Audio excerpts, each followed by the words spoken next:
Sweet எடுத்துக்கங்க. எதுக்கு இதெல்லாம்? நாம முத சந்திக்கிறோம்ல, நம்ம நட்பு இனிப்பா இருக்கட்டும் தான். மிஸ்டர் டீச்சர், என் வெளி தொடர்னா கொஞ்சம் வயசான மாதிரி தெரியும், ஆனா உள்ளுக்குள்ள என் இளமை ஊஞ்சல் ஆடிக்கிட்டு இருக்கு. ஆடும்.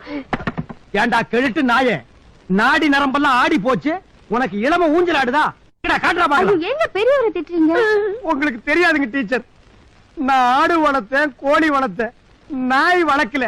ஆனா அதுக்கு பதிலா நான் இதை வளர்த்தேன். இது என்னென்ன காரியம் செய்து தெரியுங்களா? காலையில அருக்காடி வீட்டுக்குள் நுழையுது, மத்தியானம் மயிலாத்தா வீட்டுக்குள் நுழையுது, இப்போ உங்க வீட்டுக்குள் நுழைஞ்சிருக்கு. ஆனா உங்க ரேஞ்ச் என்ன, உங்க லெவல் என்ன, உங்க கெப்பாசிட்டி என்ன? இருந்தாலும் பெரியவர் இல்லீங்களா? டேய் தகப்பா, இப்ப நான் என்னடா சொல்லிட்டேன், நீ கேடி வெடிக்கிற? மைசன் சொல்றா. நீங்க என்னென்னமோ சொன்னீங்க, அதுக்கு நான் ஒண்ணும் ஃபீல் பண்ணல. மை டீச்சர், இந்த பித்த நிறைய பார்த்து பெரியவர்னு சொல்லிட்டாங்களே, அதுக்கு தான் ஃபீல் பண்றேன். எது? உன் தலையில் இருக்கிறது பித்த நிறையா? எஸ். ஏண்டா நாயே, 30 வருஷமா முளைச்ச மொத்த நரடாது. நோ நோ, பித்த நிறை. அந்த செயற்படுங்க. நீ போ படுவா பரதேசி, உன்னை மீட்ல வந்து மிதிக்கிறேன்.